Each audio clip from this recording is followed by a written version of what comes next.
जामेट्या तृतीय वंदन सब संत जन अनंत कोटि जन सार जाके पद रज परसता हंस उतर जय भक्ति भक्त भगवंत गुरु चतुर नाम बकुई जिनके पद वंदन किया नासत विजन अनंत से दरियाव जी महाराज ने सदगुरु सुखराम जी महाराज ने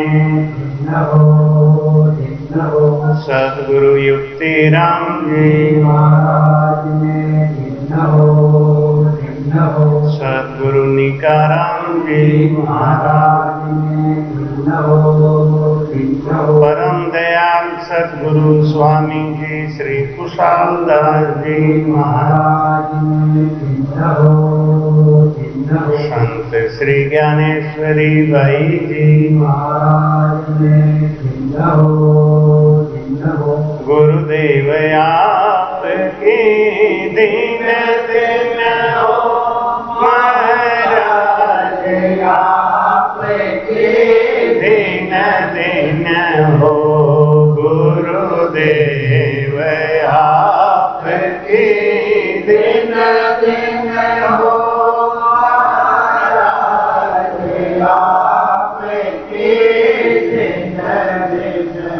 मैं जन्म जन्म का भटका हूँ मैं जन्म जन्म का भटका हूँ मुझे अपनी शरण में रहने दो मुझे अपनी शरण में रहने दो गुरुदेव आपके दिन दिन हो महाराज आपके दिन दिन हो हे नाथ दया करने वाले नाथ दया करने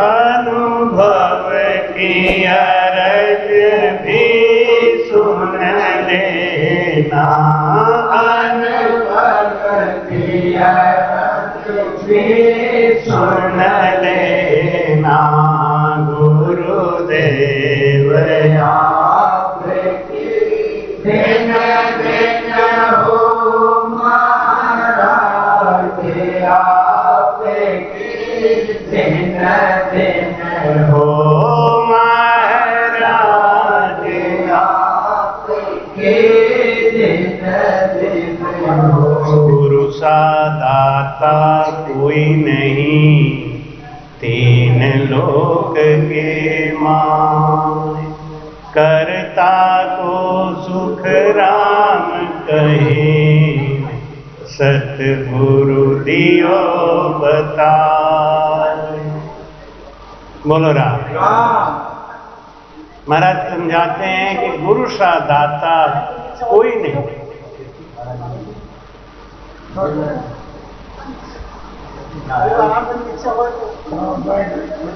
तीन लोक के माय कर्ता को सुखराम कहें सतगुरु दियो बता वो परमात्मा कहाँ छुपा बैठा है ये कोई भेद गुरु मिले तो बता देगा। दोपहर की सभा में बात आई थी मध्यम गुरु कनिष्ठ गुरु उत्तम गुरु। अब गुरु तो गुरु होते हैं लेकिन उसमें उत्तम मध्यम कनिष्ठ क्यों बताए? उनके सामर्थ्य के अनुसार। जैसे कि 0 वाट का लैंप है 100 वाट का लैंप है, 250 वाट का लैंप है तो सब लैंप ही, रोशनी सभी देते हैं, लेकिन उनके सामर्थ्य अलग है। तो महाराज समझाते हैं, उत्तम गुरु तिके सुन कहिए, भरम उड़ावे सारा, पांचों भोग आत्मा भाड़ो, ब्रह्म नहीं डूबन हारा। बोलो राम। उत्तम गुरु क्या समझाते हैं कि तुम ना डूबने वाले हो, ना तुम उतरने वाले हो, तुम कोई भवसागर, तुम किसी भवसागर में नहीं डूबे हो, तुम डूब ही नहीं सकते, लेकिन अपने आप को नहीं पहचान पा रहे हैं इसलिए डूब रहे हैं। भूषण पूछे कंचन कहाँ, कपड़ा पूछे सूत, पंडित पूछे ब्रह्म कहाँ, तीनों भय कपूत।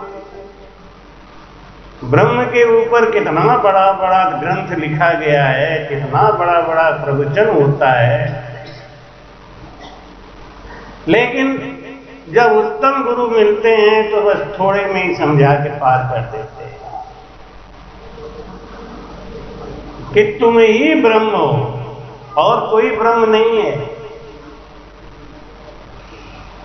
घट घट में साईं बसे, खाली घट नहीं को, बलिहारी ता घट की, जा घट पर घट हो। उसके बगैर कुछ भी नहीं है, लेकिन बलिहारी है उनकी, महिमा उनकी है जिनके अंदर थोड़ा थोड़ा वो प्रकाशित हो गया है, थोड़ा थोड़ा आ गया। तुम्हारी कहते हैं, उत्तम गुरु तिके सुन कहिए, भरम उड़ावे सारा। कोई भरम नहीं रखे,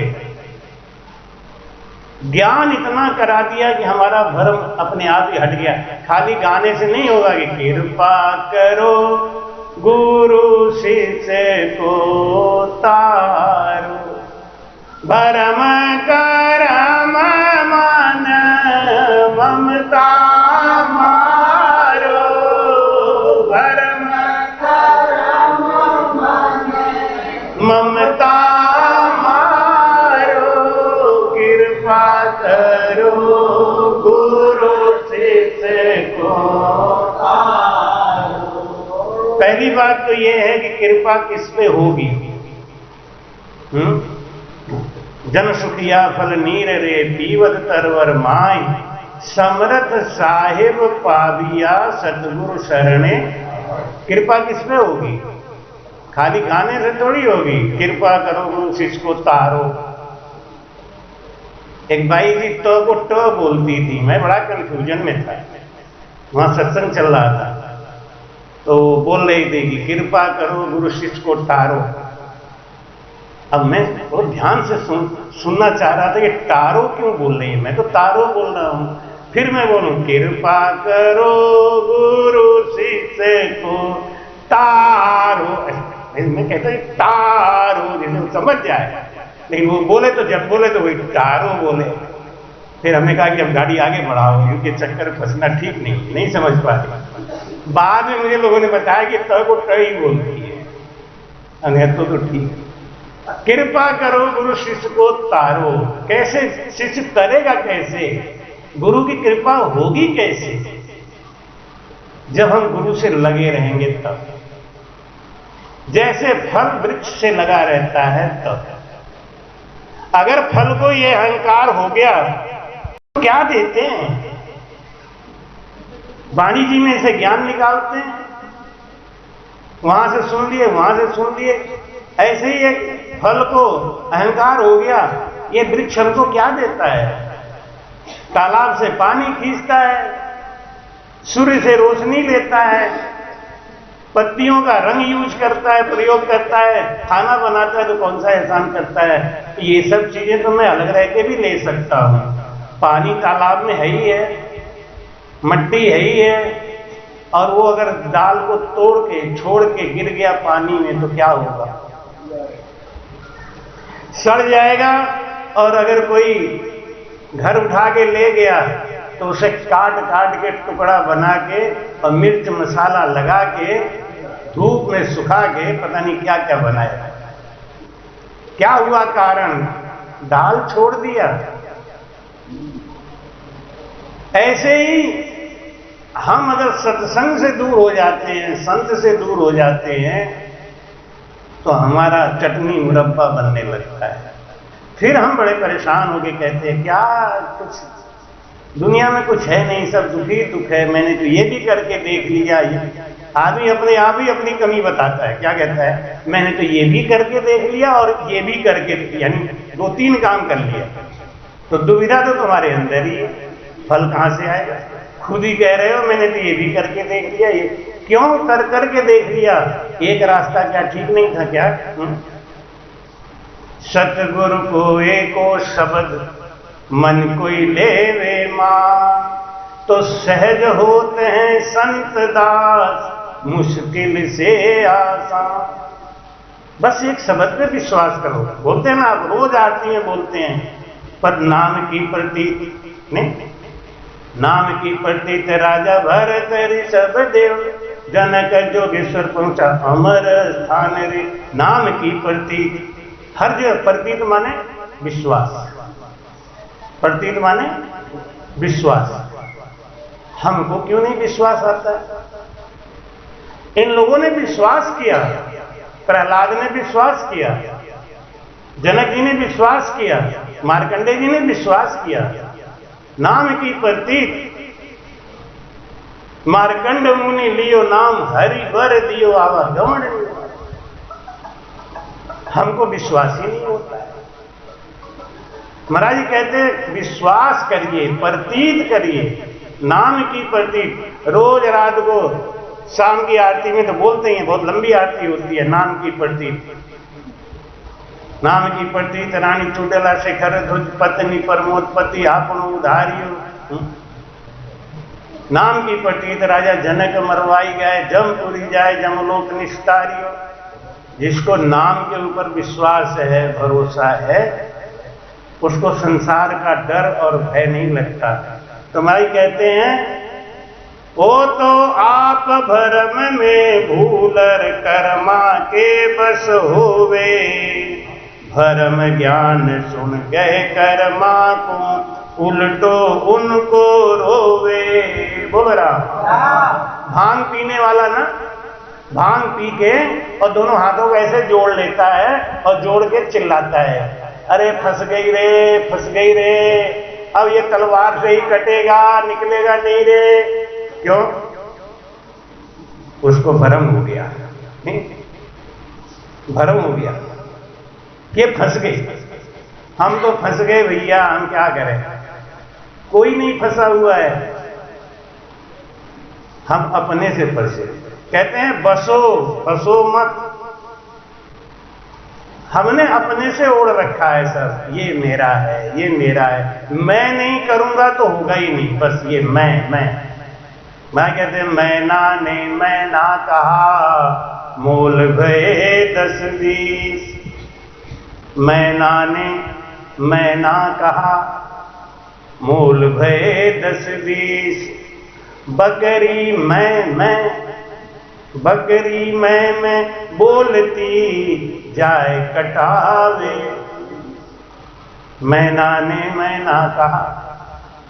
चतुर होना है ना, आपको एक बात सिखाऊं, जो चाहो सुख चैना तो भोंदू बन के रहे। नहीं, ये संसार की एक रीति है। सब्जी कौन बढ़िया बनाता है? मैं बनाती हूं।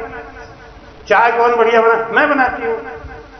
अब आपने मैं कर दिया ना, अब बस चिंता मत करो। जब भी मेहमान आएंगे, मालूम है चाय तो हमारी ये बिटिया बढ़िया बनाती है, बिटिया जरा चाय बना के ले आना, बिटिया जरा खाना बना के ले आना। कभी न कभी तो नमक ज्यादा पड़ ही जाएगा, तो डांट कौन सुनेगा? हैं? कभी चीनी ज्यादा पड़ जाएगी, डांट सुनो, नमक ज्यादा पड़ जाएगा, डांट सुनो। एक आदमी तारीफ भी होता है, लेकिन जो चाहो सुख चैना तो भोंदू बन के रहे।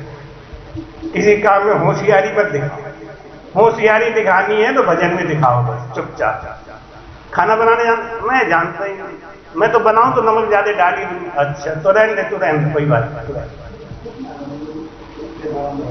तो भाई कहते हैं कि इस संसार में ये जितने गुरु घूम रहे हैं ये खुद तो भरम में डूबे हुए हैं और सबको लेके डूबे हैं।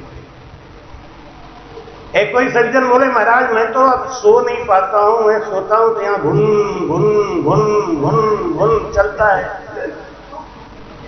हमने कहा भाई तो ये तो मामला ज्यादा उठा है, तो फिर आप मेडिकल स्टोर वगैरह सब बंद करो। क्यों अब यहां घुन घुन होने लगा? नहीं, अरे बैराग इतना भी नहीं आया और घुन घुन चालू हो गया है? ये कैसे हो गया? एक आदमी हमें बतलैया में, वो आता है साइकिल से, बेचारा जाता है एक सुनार के दुकान पे, झाड़ू लगाता है, पोछा लगाता है, दिन भर वहां काम करता है, 12 घंटे काम लेता है वो सुनार से।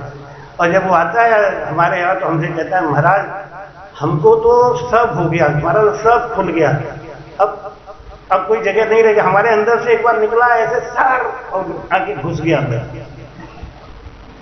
मैं ध्यान से उनको देख रहा था, मैंने कहा भाई के अब ऐसे ऐसे बहाने बनाने लगे लोग।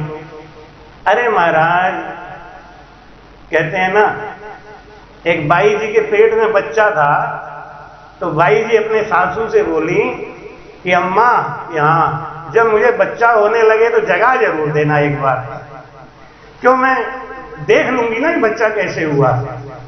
तो अम्मा बोली कि बेटा मैं तुम्हें नहीं जगाऊंगी, तो पूरा मोहल्ला जगाएगा।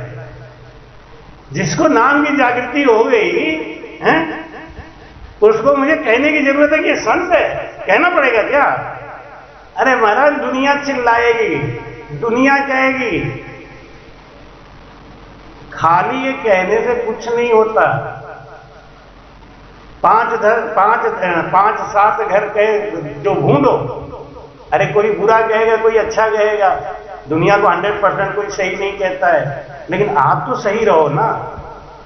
अपनी आत्मा से पूछो कि आप सही हो ना। आत्मा कहती है हम सही हैं, अरे दुनिया कहती है कहने तो क्या फर्क पड़ता है, आप तो निकल जाओ। तो महाराज समझाते हैं कि वो खुद तो भरम में भूला हुआ है और कर्मा के बस होवे, भरम ज्ञान सुन गए कर्मा को, उल्टो उनको रोवे। बोले राम। उत्तम गुरु क्या समझाता है? अच्छा एक बात बताइए, हम जन्म लेते हैं पाप की वजह से या पुण्य की वजह से? हम किसके कारण से पुनर्जन्म लेते हैं? हमारा जन्म क्यों होता है? हम क्यों पुनरपि जननम पुनरपि मरणम के चक्कर में फंसे हुए हैं? हम क्यों आते हैं? पाप करने से या पुण्य करने से? हम जन्म क्यों लेते हैं? हम क्यों पैदा होते हैं?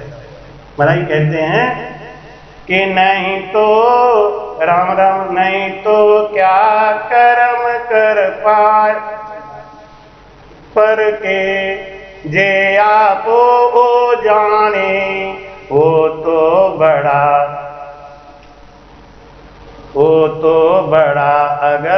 अगन की झाला, कहाँ रे कंवरो काने। बोलो राम। महाराज कहते हैं हम क्यों जन्म लिए, हम क्यों आ गए संसार में?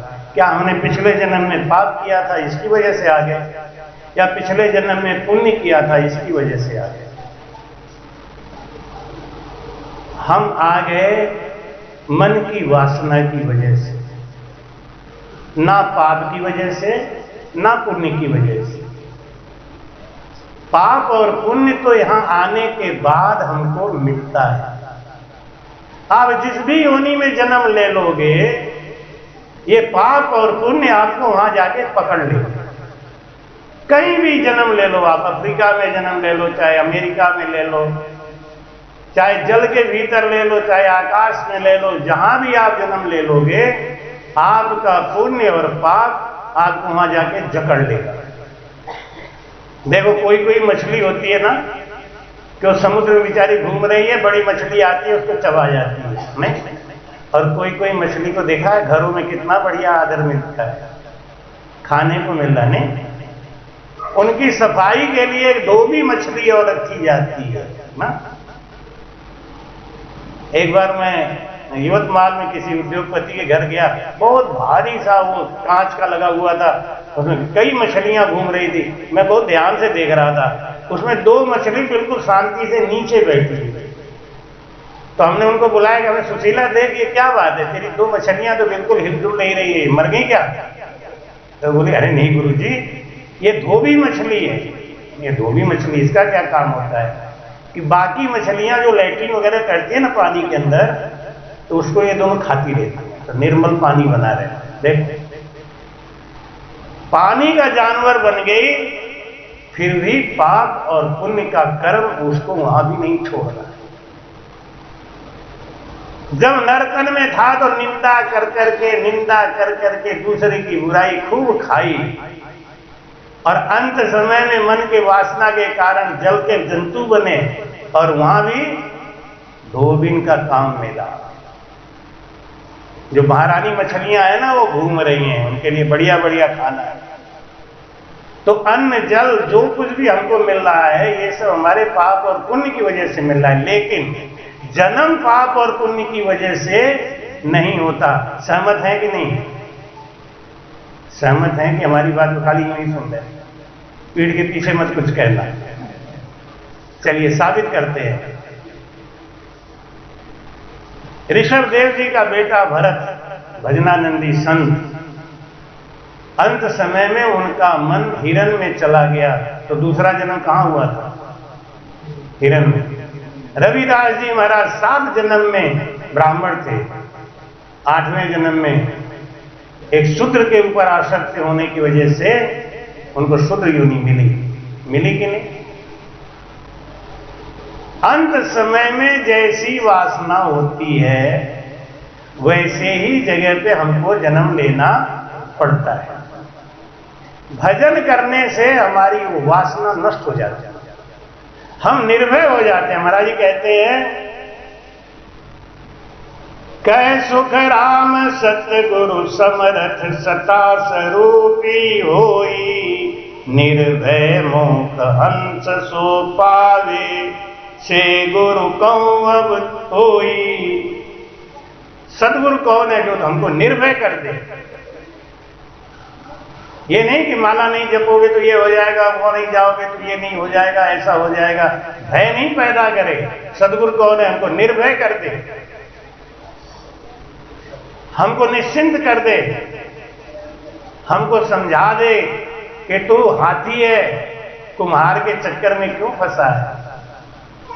वो ज्ञान करा दे, वो है सदगुरु, वो है उत्तम गुरु। और जो हमको डरा डरा के कर्मियों में उलझा दे, कर्मों में उलझा दे, वो है मध्यम गुरु। हमारे कहते हैं, बांधा समझ छाण मत लीजे रे, बांधा समझ छाण मत, अगम देश जाता कुमारे, अगम देश जाता सो जम दूर करी जे रे, बांधा समझ छाण मत ली तेरे, बांधा समझ छाण मत। समझ के, छान के, यानी अलग अलग सोच के रास्ता पकड़ो। मत माने रास्ता, बांधा समझ छाड़ मत लीजे। ऐसे रास्ता को पकड़ो जो हमको अगम देश पहुंचा दे, और उस रास्ते को छोड़ दो ऐसे गुरु को छोड़ते हुए देर मत करो जो आपको भरम दिला। जहां जहां भरम पैदा, जहां जहां टोटो उपजे सोई सोई तजिए धाम, नफो बिना सुख राम कहे ऊंच चीज, यही काम है। धाम को भी महाराज जी ने कहा तज दो, जाके वहां सर मत पटको बिना बात। जहां जाने से टोटा लगे, भक्ति में, भावना में, भजन में गिरावट आ जाए, ऐसे जगह को छोड़ देना चाहिए। केवल उसी जगह को जाओ। क्यों? आप हर समय अपने दुश्मनों के बीच में बैठे रहोगे, आपको डायबिटीज हो ही जाएगा। हर समय अपने ईर्ष्या करने वालों के बीच में रहोगे, आपको बीपी हो ही जाएगा। और आप अपने हर समय खुश रहने वाले, अपने सम मिजाज वाले यानी राम स्नेही के बीच में रहोगे, आप प्रफुल्लित रहोगे, खुश रहोगे। हमने देखा है कितने लोग ऐसे हैं कि जब उनको सत्संग मिलता है तो उनको खुशी के मारे, चाहे उनको हमेशा बीपी डायबिटीज होगा, उतने दिन आप नाप के देख लीजिए, इतना प्रसन्न रहते हैं, इतना खुश रहते हैं। क्यों? उनके मतलब की चीज मिलने लगी। तो जब निगेटिव ऊर्जा जहां है, जहां आपको जाने से दिक्कत हो रही है, छोड़ दो। प्रहलाद ने अपने बाप को छोड़ दिया, मीरा ने अपने पति को छोड़ दिया, विभीषण ने अपने भाई को छोड़ दिया। छोड़ दो, कोई जरूरत नहीं है ऐसे लोगों के संग लगने से जो हर समय दूसरे की निंदा करें, घिसपिच करें, हमेशा गिरावट वाली बात करें, हर समय उदासी वाली बात करें। नहीं। अगम देश जाता कुमारे सो जम, महाराज कहते हैं वो जम है, जम यमराज। वैसे काम, क्रोध, लोभ, मोह, अहंकार, ये जम हमारे अंदर ही है, लेकिन ये बाहरी जम है जो आपको भजन से छुड़ा दें। अरे उनके सत्संग में क्यों जाते हो, वहां क्यों जाते हो, वहां चलो, आपका मन वहां है नहीं। जैसे आप एक कहावत सुनते होंगे कि किसी बच्चे का अगर क्रिकेट खेलने में मन है तो आप उसको इंजीनियर मत बनाओ, वो सचिन तेंदुलकर क्रिकेटर बन जाएगा। तो जहां जहां आपको लगता है कि इस जगह जाने में मेरे मन की प्रसन्नता हरण हो जाती है, मेरे मन को दुख होता है, ऐसे जगह मत जाओ, उसमें फायदा है, क्योंकि वो जम है। अगम देश जाता को मारे सो जम दूर करीजे, हद में काल। कौन कौन जम है?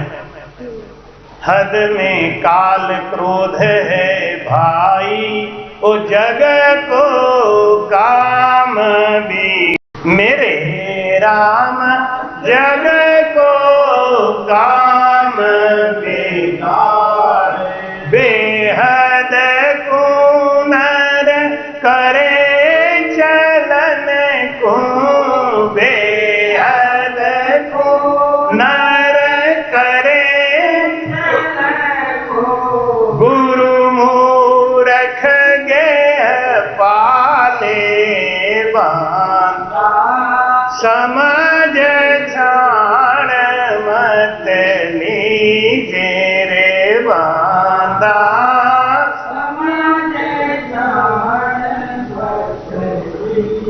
हद बेहद कर अगम कहावे, तीन देश ये होई मेरे राम, तीन देश ये होई। तीना को काल जुआ है, तीना को काल जुआ है, हर खे विरला कोई रे बांधा, समझ छाण मत लीजे रे बांधा, समझ छाण मत। राम राम राम राम। अगम देश को काल हाथ में जुग का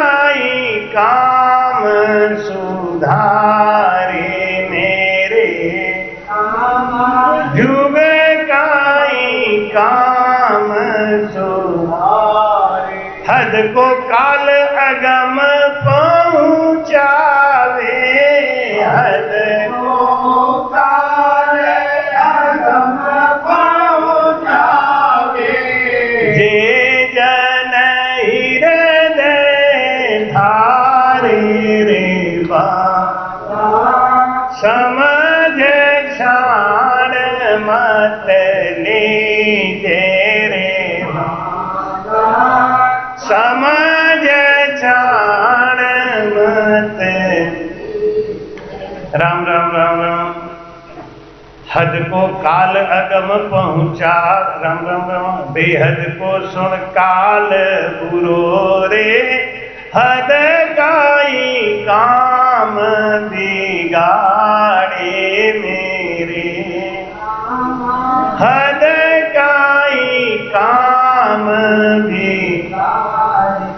हद बेहद दोनों को भुगते, हद बेहद दोनों को भुगते। अगम जाता भूमि पाड़े बांधा, समझ छाड़ मत लीजे रे बांधा, समझ छाड़ मत लीजे। राम राम राम राम। हद को काल क्रोध तामस रे, अगम देश संख लोई मेरे, अगम देश संख लोई।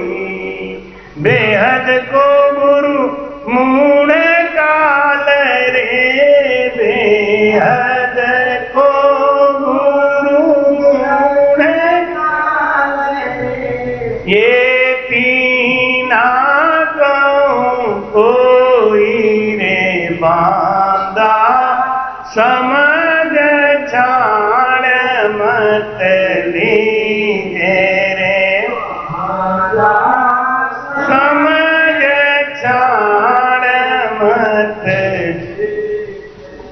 हद को काल जीतिया भाई, बेहद कदे न पावे मेरे रामा, बेहद कदे न पावे।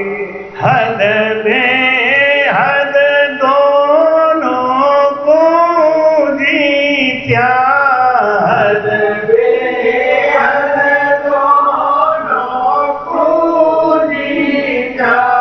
अगम देश नहीं जावे रे बांधा,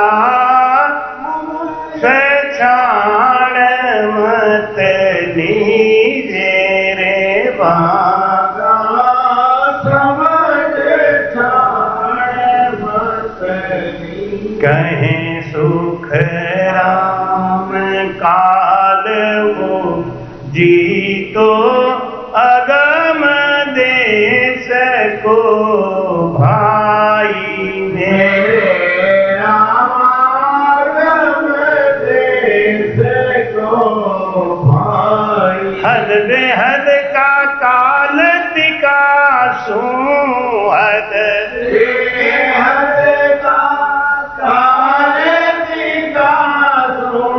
क्यों पछ रहा जग माई रे बांधा, समझ छाड़ मत लीजे रे बांधा, समझ छाड़ मत लीजे। बोलो राम। पहले आप निगेटिव ऊर्जा को समझ जाएं तो पॉजिटिव अपने आप बढ़ने लगेगा। एक को दुश्मन खत्म करे, दूसरा अपने आप ही बढ़ जाएगा। हम दोनों को पाल के रखते हैं, इसीलिए परेशान रहते हैं। सबसे बड़ी बात है क्रोध। तो क्रोध जो है वो काम बनाता भी है और क्रोध काम को बिगाड़ता है। अगर परमार्थ की भक्ति है, आनंद पद की भक्ति है, तो उसमें क्रोध सहायक हो जाता है। कहते हैं काम, क्रोध, लोभ, मोह, अहंकार, ये विकार तो रहेगा, क्योंकि 5 तत्व का शरीर है और इससे हमको डरना नहीं है। इनको हमें मोड़ना है, इनका रास्ता मोड़ना है। कामना किस बात की करनी है? कामना करनी है कि सत्संग मिले, संत मिले। क्रोध करना इस बात के ऊपर कि हमारा भजन क्यों नहीं हो रहा है, हमारा भजन क्यों नहीं हो रहा है। लोभ करना है कि 1 घंटा हुआ है, अभी 2 घंटा और करेंगे। संसारिक वस्तु का लोभ नहीं करना है। मोह करना है तो अपने गुरु महाराज जी से मोह करना है। तो भाई कहते हैं कि हद का काल क्रोध है भाई, जिनको काम बिगाड़े। गुस्सा तो जानते हैं आप, गुस्सा करेंगे तो संसार आपसे राजी नहीं रहेगा। ये तो बिल्कुल सीधी सीधी अर्थ की बात आती है।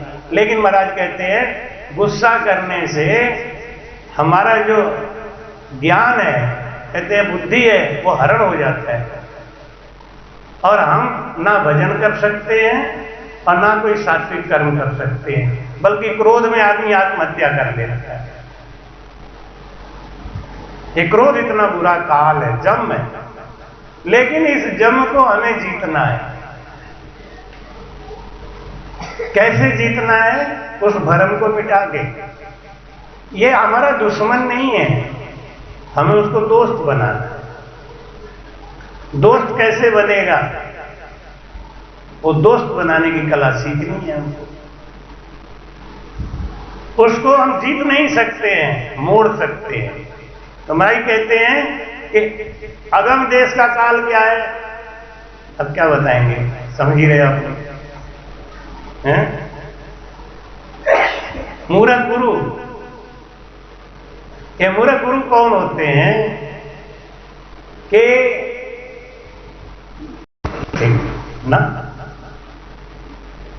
ना कभी संतों की सेवा करी, ना कभी संतों के साथ रहे, ना कभी कोई ऐसा सात्विक कर्म ही किया, तो उनके अंदर सात्विक गुण कैसे आए? और वो जो ज्ञान देंगे, एक कथा मैंने बहुत पहले भी सुनाई थी, शायद याद होगा, कि वो एक ऊंट वाला था। तो वो ऊंट वाला अपना ऊंट लेके आ रहा था, अचानक निगाह गई तो ऊंट के गले में इतना बड़ा कुछ थोड़ा सा लटक रहा था। उसको बड़ी चिंता हो गई, अरे भाई रे भाई, ये मेरे ऊंट को क्या हो गया। पास में एक डॉक्टर था, उस डॉक्टर के पास ले गया। उसने कहा डॉक्टर साहब, ये हमारे ऊंट के गले में कुछ हो गया है। तो डॉक्टर ने पूछा, ज्ञानी डॉक्टर था, उन्होंने पूछा ये कब से है? कब से क्या? 1 घंटा पहले बिल्कुल नहीं था। अच्छा, अभी 1 घंटा में इतना बड़ा फूल गया कि हाँ अभी 1 घंटा में ही हो गया। तो तुम आ किधर से रहे हो?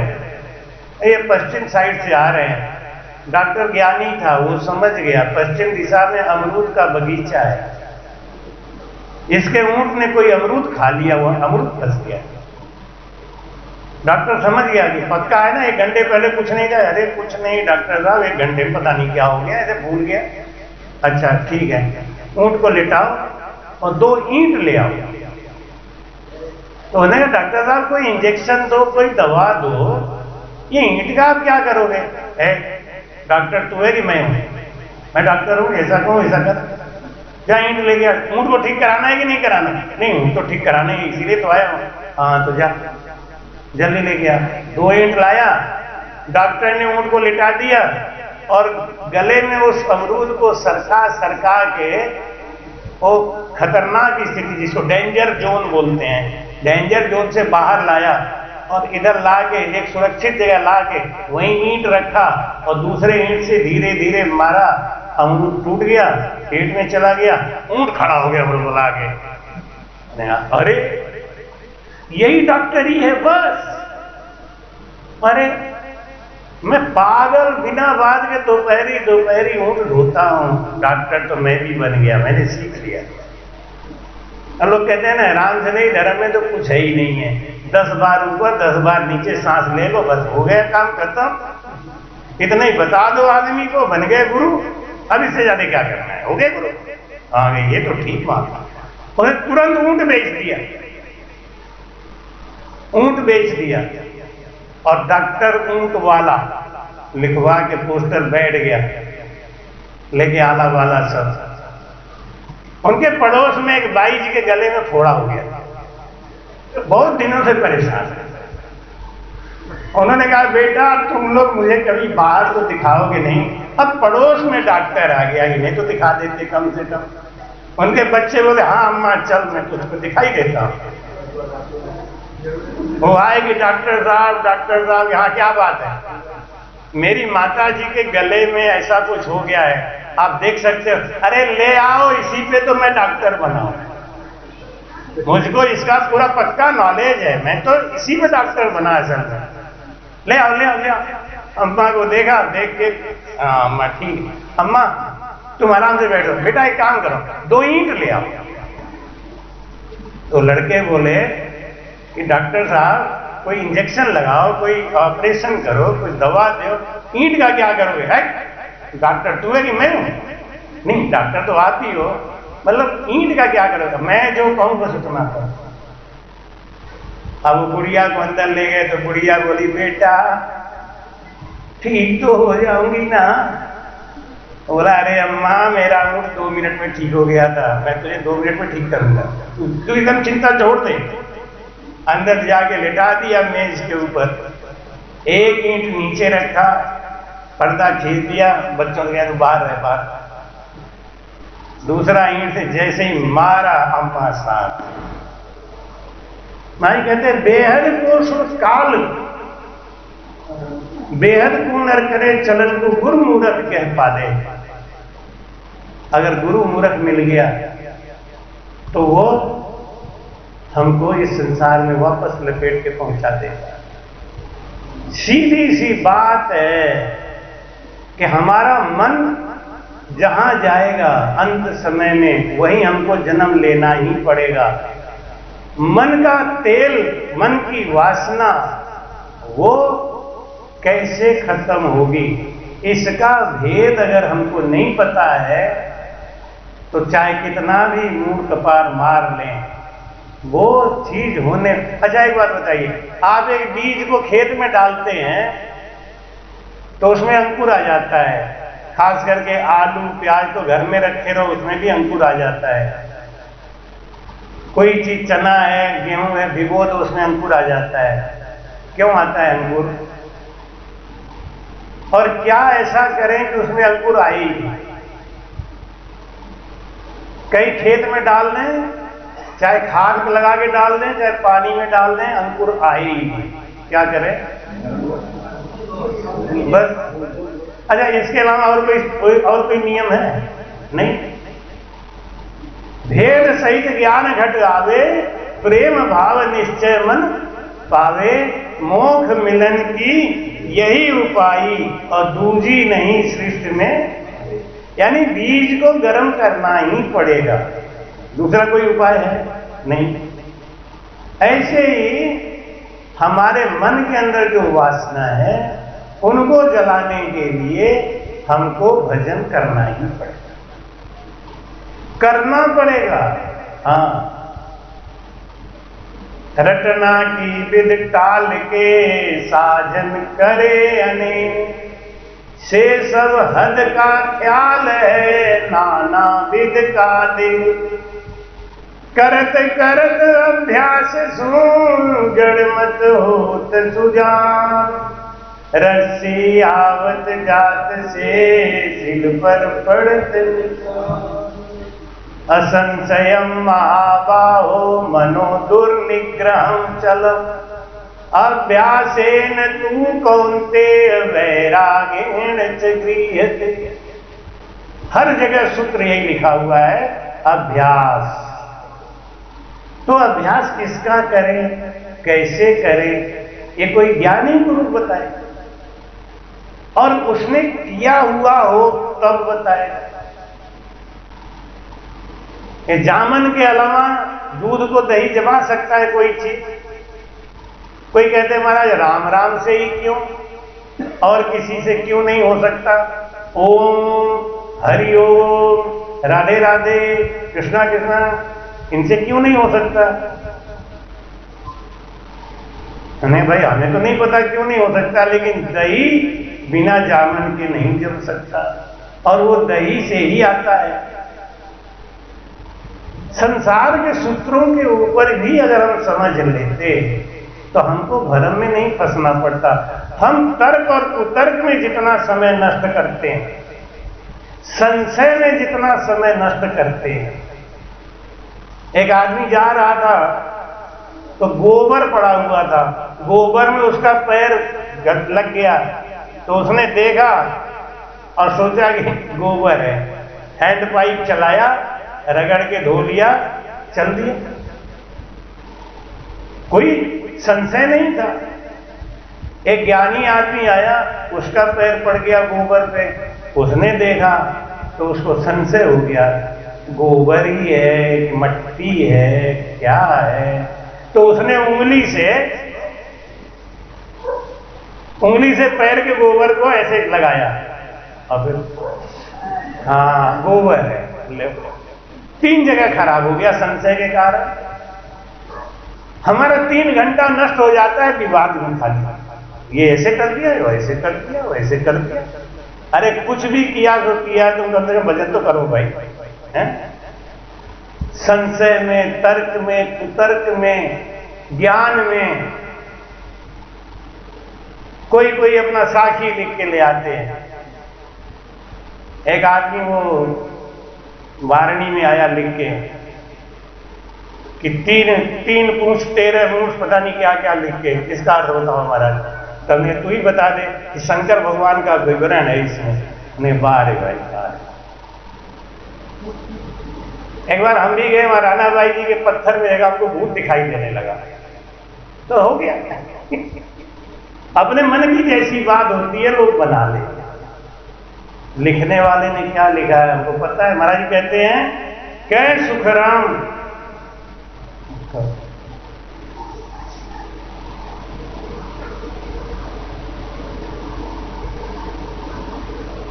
कहे सुख राम काल बूझी, तो सार बात को समझो। अगम देश को भाई, अगम देश का काल कौन है? मूरख गुरु। इनको जीत लो तो आप समझ गए जीत गया, इनको पहचान लिए तो आप जीत गए। कह सुखराम काल जीतो, उस काल को मारो, उस जम को मारो।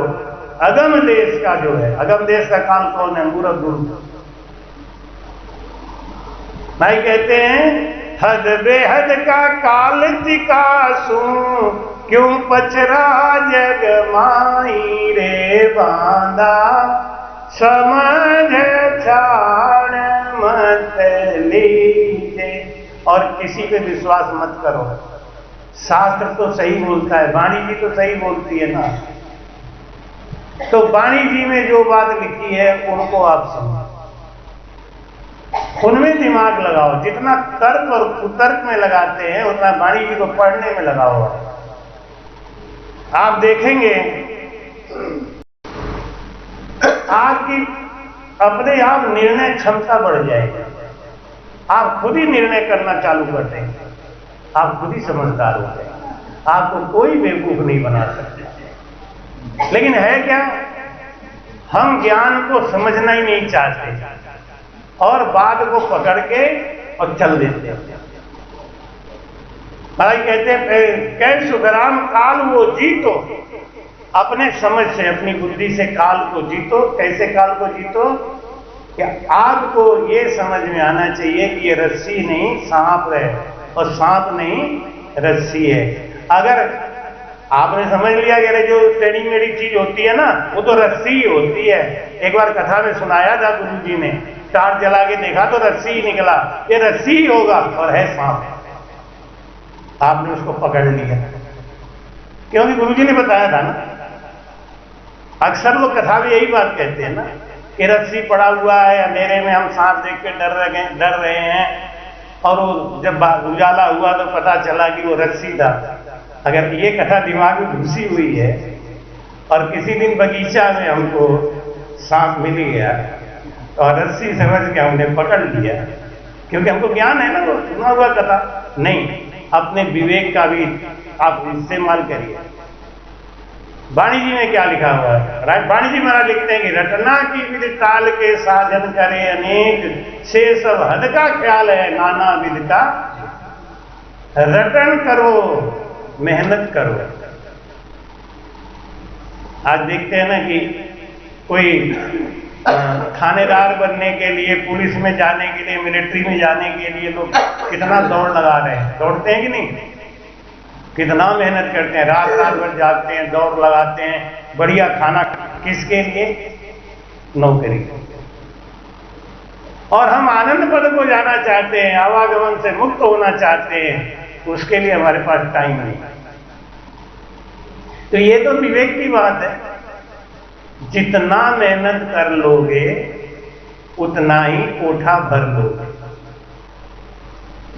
बिल्कुल साफ सिद्धांत है। खेत में आप बढ़िया मेहनत से बुआई करोगे तो आपका कोठा भर जाएगा। ऐसे ही भजन जितना ज्यादा कर लोगे आपका कोठा भर जाएगा। और अनुभव नहीं होता है। अक्सर लोग कहते हैं हमारे भजन तो करते हैं, कुछ अनुभव ही नहीं होता है। क्यों नहीं होता है? क्योंकि अभी प्रीति नहीं है। प्रेम तो है, प्रीति नहीं है। और वो प्रीति जब आएगी, जब हमारे अंदर ज्ञान आएगा, जब हम सत्य को, अभी हम माया को सत्य समझ रहे हैं, हम ब्रह्म को सत्य समझ रहे हैं। माया और ब्रह्म के ऊपर वो जो पार ब्रह्म की बात है, जो वो सता की बात है, हम उसको समझ ही नहीं रहे। हमको उसकी आवश्यकता ही नहीं हो रही। तो कै सुखराम काल वो जीतो अगम देश को भाई, हद बेहद का काल तिकासु क्यों पचरा जग मारे। आपके पीछे कोई दुश्मन ऐसा कोई षड्यंत्र करता है, लड़ाई लड़ता है, तो आप अगर उनसे लड़ाई लड़ोगे तो आप उसी के स्तर पे आ जाओगे। ये तो जगत की बात है। आप अगर उससे लड़ाई लड़ोगे आपकी तरक्की रुक जाएगी, आपके घर की माया खर्च हो जाएगी, आप परेशान हो जाओगे। अगर आप ज्ञानी हो तो उनसे बच के निकलने में ही फायदा है। तो महाराज कहते हैं संसार में कि ये ठीक है, ये बुरा है, ये पाप है, ये पुण्य है, इन सब बातों में न लग के सीधे सीधे लगो अपने भजन में, सत्संग में।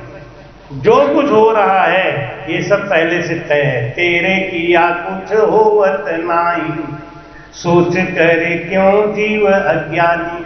कीणी को कर्ण दिए मन कुंजर, देह के संग जो चिट्ठी लिखानी। तेरे किया कुछ होवत नाही, सोच करे क्यों जीव अज्ञानी। महाराज कहते हैं कि अपने ऊपर कर्तापन का बोझ लेके परेशान मत हो। आपके करने से कुछ होने वाला है ही नहीं। जो कुछ तय है वो होके रहे। बस मैं भी चलता हूं, हम लालदास जी समाज।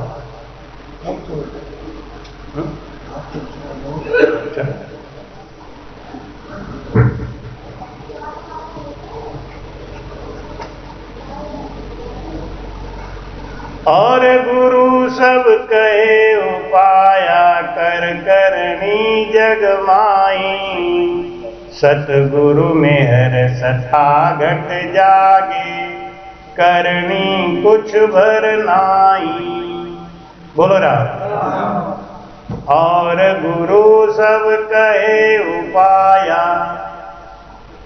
लोग कहते हैं कि इतना पाठ कर लो, इतना परिक्रमा कर लो, इतना माला जप लो तो आपको ये सुख मिल जाएगा, लड़का हो जाएगा, धन मिल जाएगा। भाई कहते हैं और गुरु सब कहे उपाया कर करनी जग माई। इससे क्या? संसारिक माया मिल जाएगी, सतगुरु में हर सता घट जागे, करनी कुछ भर नहीं। ये सता है, ये करनी में नहीं है। जैसे एक पतिव्रता स्त्री के अंदर सता आती है उस पति की वजह से। नर्मदा जी महाराज, नर्मदा जी को नाम सुना होगा, नर्मदा नदी। नर्मदा जी जब शरीर छोड़ के वैकुंठ धाम में गई तो उनसे पूछा गया कि आप कहाँ रहना चाहेंगी, तो नर्मदा बोली कि मैं सतवाड़े में जाना चाहती हूँ। भगवान के पार्षदों ने कहा कि सतवाड़े में वो स्त्री जाती है जो सती होती है, और सती कौन होता है? जिसका पति होता है। बिना पति के भी कोई सती कहलाती है क्या? पति होंगे तभी वो सती होगी। नर्मदा से कहा कि आपके पास पति नहीं है, आपने शादी नहीं करी, इसलिए आप सतवाड़े में नहीं जा सकते। सतवाड़े में जाना है तो आपको पति बनाना पड़ेगा, और पति के प्रति जो निष्ठा है, पति के प्रति जो प्रेम है, जो निष्ठा है, जो समर्पण है, जब वो लेवल आप पार करेंगी तब आप सतवाड़े में जाएंगे। तो नर्मदा ने कहा कि तो मुझे वापस भेज। वो वापस आ गई। अपनी माता अनसुईया से उन्होंने कहा कि माता मुझे पति करा दो, क्योंकि मेरी इच्छा है मैं सतवाड़े में जाऊं। तो उन्होंने एक लूला लंगड़ा पाइस, कोई ऋषि पुत्र था, उससे शादी करा और कह दिया बेटा तुम इसी की पूजा करो, इसी की पूजा करने से तुम्हारे अंदर सत आ जाएगा, अपने पति में निष्ठा रखो। माता अनसुईया के आदेश के अनुसार नर्मदा सेवा करती रही। एक दिन अपने पति को काठ की गड़ाड़ी से बिठा के उस पर लेके कहीं जा रही थी। जंगल में उनको प्यास लगा तो वो बोले कि बेटा मुझे प्यास लगी है, पानी पिलवा दे। तो उन्होंने सोचा इनको कहीं इधर उधर जंगल में छोड़ती हूं, कोई जंगल का पशु खा जाएगा।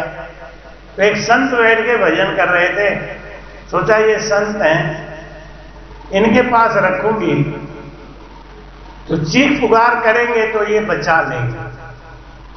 वहां पे उनको छोड़ के पानी लेने गई। उनके पति ने सोचा कि मैं थोड़ा खड़ा होके देखूं, कुछ मैं भी कुछ परिश्रम करूं, ऐसा मन में भाव लेके खड़ा हो रहे थे तो उसी ऋषि के ऊपर गिर गया। ऋषि का ध्यान कृपया चैनल को सब्सक्राइब करना ना भूलें। राम राम।